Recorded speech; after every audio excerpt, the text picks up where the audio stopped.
Je crie aujourd'hui que j'aimerais bien savoir aussi la vérité, je suis comme tout le monde. Je voudrais bien la savoir, la vérité.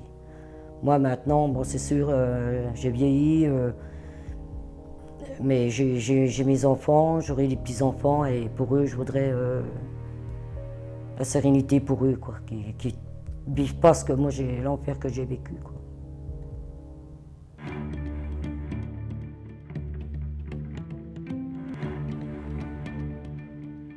Je crois que c'est par le journal du matin. Oui, c'est comme ça que j'ai appris la mort du petit Grégory. Et qu'est-ce que vous avez ressenti quand vous avez appris ça? Bah écoutez, quand j'ai vu la photo, sur le coup, on a de mal à y croire, quoi. Qui c'est qui a pu commettre une telle atrocité, quoi. C'est prendre un enfant comme ça, leur sortir, quoi, je veux dire. Parce que vous aviez un enfant du même âge aussi.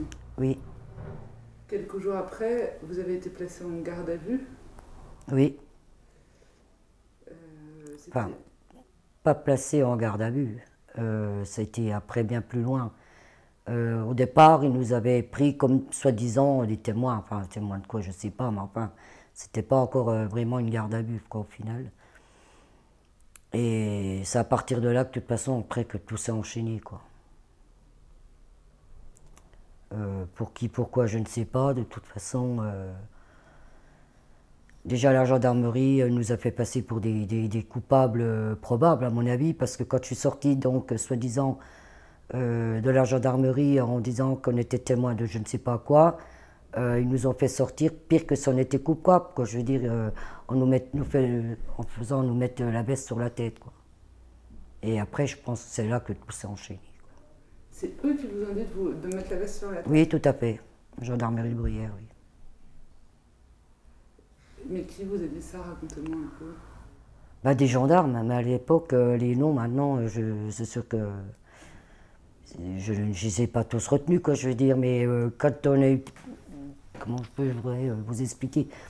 Quand ça a été terminé, donc, ces procès-verbaux, là, moi je me rappelle, ils m'ont dit il faut sortir par le petit couloir, la porte de derrière, mais mettez votre veste sur la tête. Et c'est de là que j'ai pas trop compris, quoi, sur le coup, hein. Il faut dire que j'étais quand même plus jeune aussi, certainement un peu plus naïf, quoi, un peu plus. Et après, c'est après coup que je me suis dit, mais pourquoi mettre la veste sur la tête? Moi, j'ai rien à me reprocher. Mais voilà, quoi. Parce que c'était à cause des journalistes. Il y avait énormément de journalistes, j'imagine. Bah, même si c'était pour les journalistes ou même, je sais pas, je pensais pas plus pour les journalistes, je pensais plus pour l'opinion publique parce que, moi, pas pour moi, hein, personnellement, après je sais pas, mais ça m'a paru seulement après coup bizarre de me dire mettez votre veste sur la tête pour sortir, quoi. Et ça, donc ça, c'est la première fois qu'ils vous ont entendu. Oui, oui, oui. Et vous leur avez dit à ce moment-là, qu'est-ce que vous leur avez raconté? Que rien. Bah, ils m'ont demandé où c'est que j'étais la journée du 16 octobre, donc moi je travaillais de 13h à 21h. Voilà, quoi, hein, je pouvais pas être ailleurs si j'étais au boulot, quoi, je veux dire. Et ils ont été comment, les gendarmes, avec vous ce jour-là? La première fois, bah, je ne peux pas dire que ça s'était vraiment mal passé. Ils voulaient surtout savoir où j'étais le jour-là, où c'est que je travaillais, mes heures et tout, quoi. Après, j'ai su, après, qu'ils étaient allés à plusieurs reprises à mon travail pour chercher mes bons de travail, enfin voilà, tout ça. Dans un deuxième temps, ils vont revenir chercher votre mari. Oui. Ben, ils sont revenus, oui, ils sont venus chercher Bernard, mais c'est pareil, ils l'ont ramené. C'est pareil, donc lui, c'était pour savoir son emploi du temps. Et puis après, ben, je vous dis, après ça s'est enchaîné sur une garde à vue, là, plus long déjà, et Et plus difficile avec eux? très, très. Mais c'est-à-dire, ils vous pressent cette question Oui, ben, il presse cette question. Il Il y en a un qui terminait, il y en a un autre qui enchaînait, voilà quoi. Et parce qu'au début, vous leur dites que vous n'avez rien à voir là-dedans. Tout à fait, je le dis encore aujourd'hui. Je le crie encore aujourd'hui. Vous voulez crier quoi aujourd'hui? Je crie aujourd'hui que ben, j'aimerais bien savoir aussi la vérité, je suis comme tout le monde. Je voudrais bien la savoir, la vérité. Moi maintenant, bon c'est sûr, j'ai vieilli, mais j'ai mes enfants, j'aurai des petits-enfants, et pour eux, je voudrais la sérénité pour eux, quoi, qui vivent pas ce que moi j'ai, l'enfer que j'ai vécu, quoi. C'est-à-dire cet enfer, c'est quoi? C'est la suspicion, c'est... C'était la suspicion, après ça a été sa mort, ça a été les gens, l'opinion publique, quoi. Parce que on m'a pas fait de cadeau à moi non plus, hein. Mais j'ai pas honte, j'ai rien à me reprocher, puis je sors la tête haute, quoi. Je veux dire, et je le dis, Bernard, c'est pas lui. Parce que cette vérité, elle vous libérerait, vous aussi. Elle me libérerait en même temps, lui, il faudrait le laisser se reposer en paix, quoi. Je veux dire, on n'arrive pas à faire son deuil. On peut pas faire son deuil parce qu'il n'y a pas une année qui passe sans que il y a quelque chose, quoi. Puis pour moi, oui, ce serait un gros soulagement. Je dirais, ouf, enfin, que je termine ma vie plus sereinement, plus tranquillement, quoi. Il n'y a pas une journée qui passe sans que... Ça, j'y pense pas.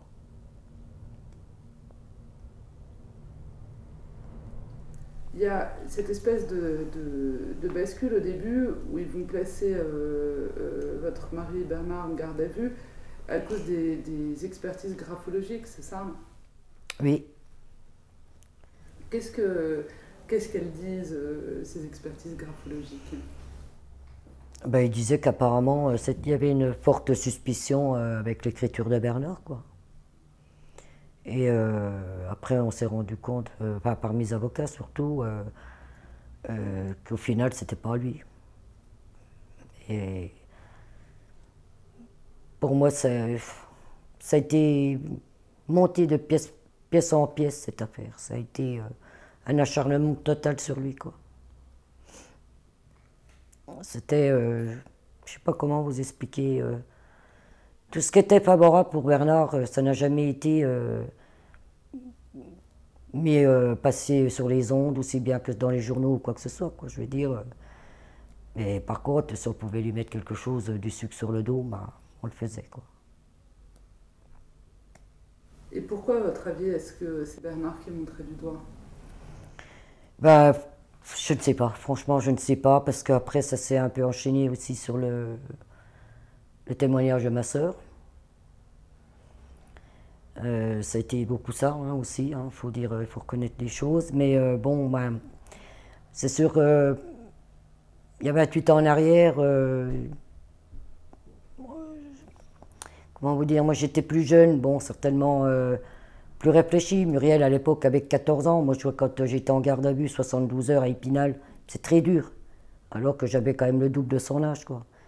Mais elle, avec la trouille qu'ils lui ont mis, c'est pareil, quoi, je veux dire. Elle a signé n'importe quoi, sans lire, sans rien, quoi. Comment est-ce que vous réagissez quand vous apprenez les déclarations de votre sœur, justement? Bien, disons, le soir-là, ben, j'étais chez mes parents, donc qui habitaient à Laveline à l'époque. Et je me souviens toujours, je verrai toujours les gendarmes qui ramènent Muriel. Et ils disent à Muriel, bon, ben maintenant, enfin, déjà au départ, ils ont dit à mes parents, faut la laisser se reposer, faut pas la questionner, faut la laisser tranquille, quoi. Et maman, elle lui posait des questions, elle dit, qu'est-ce qui s'est passé, qu'est-ce que tu as dit, tout ça. Ils m'ont dit de rien dire, ils m'ont dit de rien dire, ils m'ont dit de rien dire, quoi, voilà. Elle ne nous a donc rien dit, et c'est le lendemain, par la presse, que j'ai su un peu ce qui s'était passé, quoi. Et du coup, à partir de là, ça s'enchaîne, les gendarmes viennent chercher Bernard. Après, ça s'enchaîne, oui, oui. Ben, moi, je me mets en colère contre Muriel. Je dis, mais attends, qu'est-ce que tu leur as dit, quoi? Dis-moi au moins, qu'est-ce que tu leur as dit? Je voulais quand même savoir, quoi, c'est normal. C'était mon mari, quoi. Et elle me dit, je te jure, Marion, c'est pas moi, c'est pas moi, c'est pas vrai. Ils m'ont fait dire n'importe quoi. Enfin, voilà, quoi. Puis après, bon, je l'ai laissé tranquille. De toute façon, ça aurait servi à rien. Alors qu'on avait dit qu'on l'avait tapé, alors que c'est pas vrai, quoi. Et vous, dans vos rapports avec votre sœur, qu'est-ce que ça a changé? Bah, disons, c'est sûr que on n'a plus du tout les mêmes rapports. Au fond de moi, je sais très bien, je sais moi comment ils ont été avec moi, donc c'est pas pardonner vraiment, mais enfin c'est ma sœur, quoi, je veux dire, et je sais très bien que ben, elle était tête en l'air, ben, elle avait pas la tête sur les épaules pour 14 ans, et à mon avis, elle n'a pas jugé l'importance que ça avait, quoi. Mais quelque part, pardonner, non, je dirais pas le pardon, je pourrais jamais pardonner, mais je lui en veux pas, quoi. Les gendarmes, du coup, vont trouver un mobile et vont dire que c'est la jalousie. Je ne vois pas où il pouvait y avoir de la jalousie. Je vais vous dire, je ne sais pas, on n'a jamais parlé niveau salaire. Bon, ce qui est sûr, c'est que bon, bah, Bernard était contre-maître-chef aussi. Moi, je travaillais à l'usine. Bernard travaillait en plus pour faire du bois. Voilà, c'est pour ça, là, j'ai jamais compris pourquoi mettre la jalousie, quoi. J'étais heureux, j'étais très bien comme j'étais. On avait ce qu'on voulait. Je veux dire, on travaillait, on se donnait du mal aussi pour avoir notre bien. Mais je veux dire, j'enviais personne, hein. Pas du tout. On a parlé aussi, la presse a dit que c'était les différences entre Grégory et Sébastien. Comment ça, la différence? Ben justement, la presse, les journalistes parlaient carrément de handicap en ce qui concerne Sébastien. Est-ce que vous pourriez rétablir un peu la vérité? Oui, vous savez, ça me fait même mal de reparler de ça. Je vais vous dire, quand Bernard est sorti de prison, la seule chose qu'il a dit, il me dit, tu sais, c'est pas d'avoir fait 3 mois pour rien qu'il me dit. Le pire, c'est d'avoir parlé comme ils ont parlé de notre gamin, quoi. Ils l'ont fait passer pour un débile, ils l'ont fait passer pour n'importe quoi, alors que c'est pas vrai.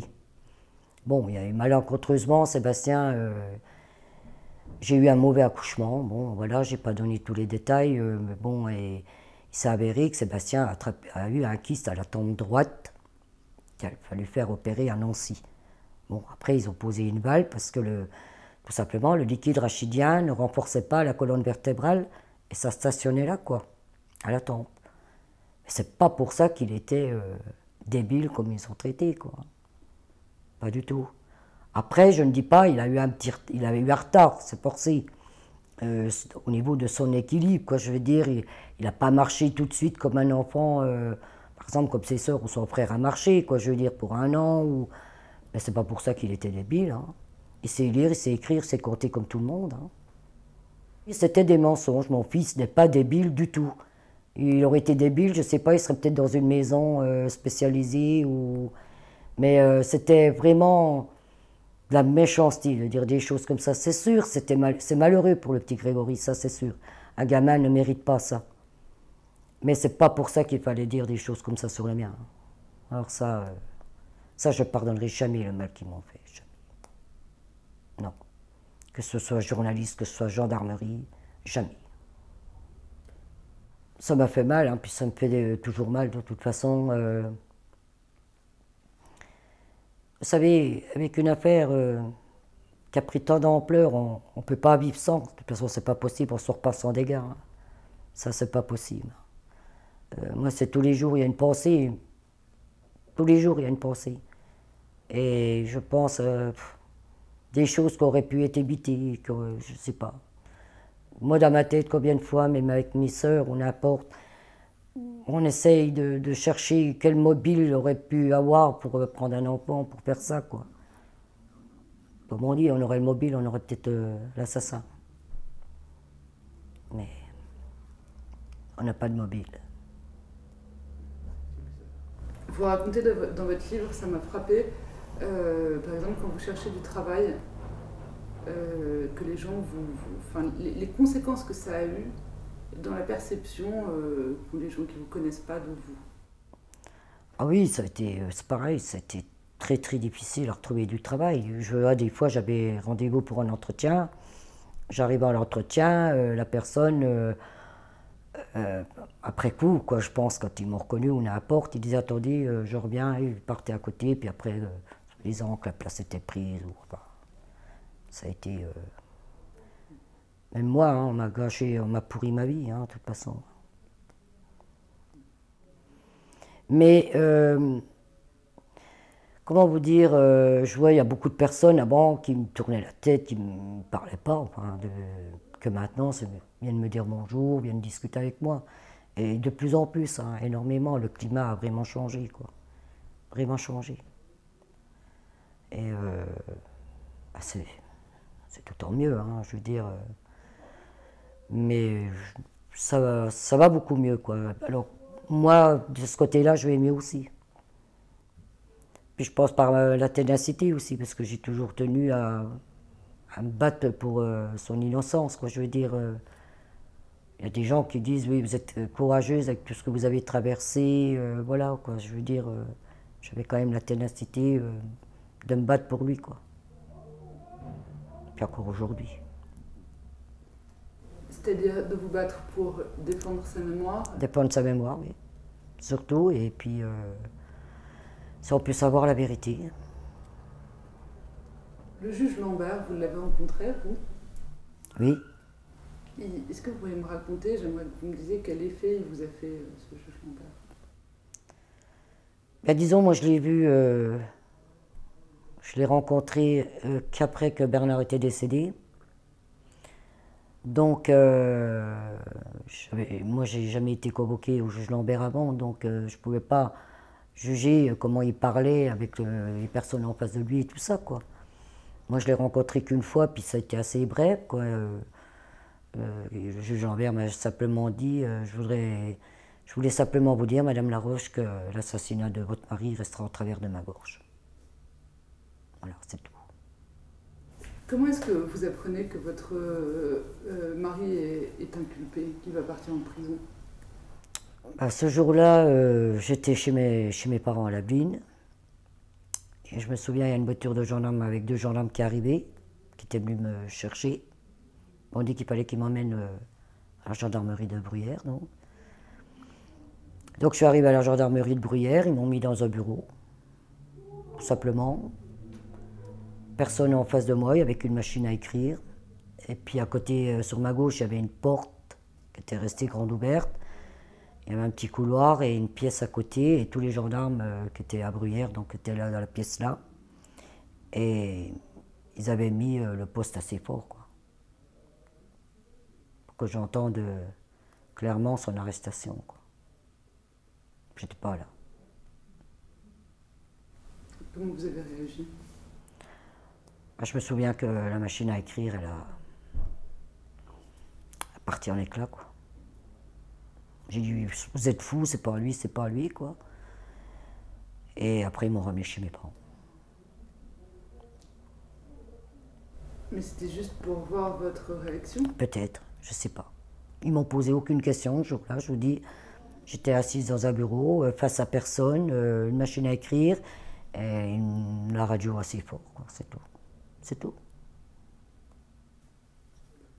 Quand vous apprenez la libération de votre mari, comment est-ce que vous réagissez? J'étais contente. J'étais contente parce que je me suis dit, enfin, ils ont quand même vu qu'ils avaient fait une énorme erreur, quoi. Je veux dire. Mais après, j'étais contente qu'ils soient dehors, mais au fond de moi-même, j'étais pas tranquille, quoi. Tant qu'ils n'avaient pas trouvé qui avait vraiment fait ça, je pensais bien que du côté de Villemain,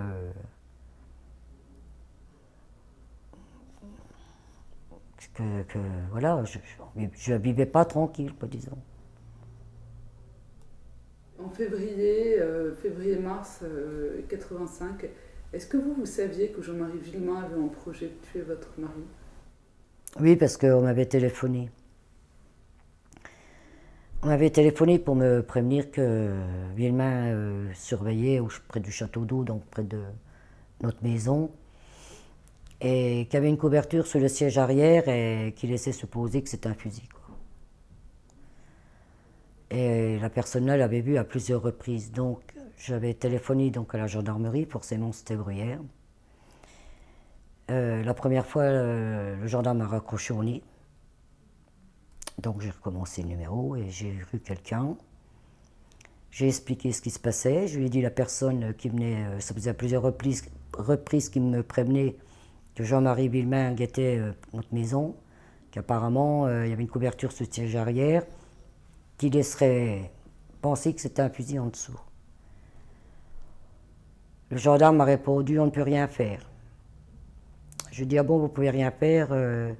Il me répond s'il se fait tuer, si je comprends bien, ça retombera sur nous. C'est ce qu'il m'a répondu. Et c'est tout. Donc après j'ai appelé mon avocat, Maître Belzer, je lui ai expliqué ce qui se passait. Le lendemain matin, il a déposé une note sur le bureau du procureur d'Épinal. Et puis le procureur d'Épinal n'a rien voulu faire. Quand vous voyez Jean-Marie Villemain et qui arrive devant chez vous le 29 mars, vous comprenez tout de suite de quoi il s'agit? Oui, forcément, il avait un fusil à la main, donc je pensais au départ essayer, enfin pas moi, mais qui discutait avec Bernard, quoi, je veux dire, qu'ils essayent de les expliquer. Au départ, déjà, il a sauté le talus, donc forcément, on s'est retourné, c'est là que je l'ai vu avec un fusil. Et il s'est mis à hurler, c'est de ta faute, ils sont tous sur Christine, qu'il a dit à Bernard. Et Bernard lui a répondu, non, j'y peux rien, je te comprends, je te le jure, Jean-Marie, mais c'est pas moi qui ai pris ton gosse. Après, il a dit, et pourquoi que Muriel a dit ça? Ben, Bernard a répondu, j'en sais rien. Moi, j'ai essayé de parler, mon frère qui était en haut avec Sébastien a descendu, s'était mis devant nous, et Villemain lui a dit, tire-toi, je t'en mets une aussi. Bernard a dit à mon frère de reprendre Sébastien, parce que Sébastien était descendu derrière, et puis de remonter, quoi. Et puis,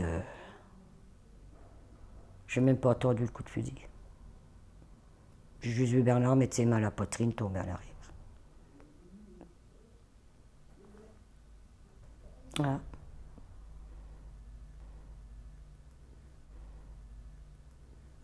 À ceux qui disent que vous connaissez la vérité mais que vous ne voulez pas la dire. Je réponds que c'est faux, je vous jure que c'est faux, je ne sais rien. Je ne sais rien. Ça fait 28 ans et je le crierai encore haut et fort jusqu'à ma mort s'il le faut, parce que je ne sais rien du tout. Vous savez, on ne sort pas intact, hein. On est là, parce qu'il faut être là, j'ai mes enfants, heureusement. C'est grâce à eux. Mes 4 gosses, je les adore. Puis mon petit-fils. C'était le plus beau cadeau que j'ai pu avoir, c'est mon petit, quoi. Mais, vous savez, ma vie a été détruite de toute façon. Je suis brisé, hein, il faut pas... Je me voile pas la face, hein, problème de santé et tout.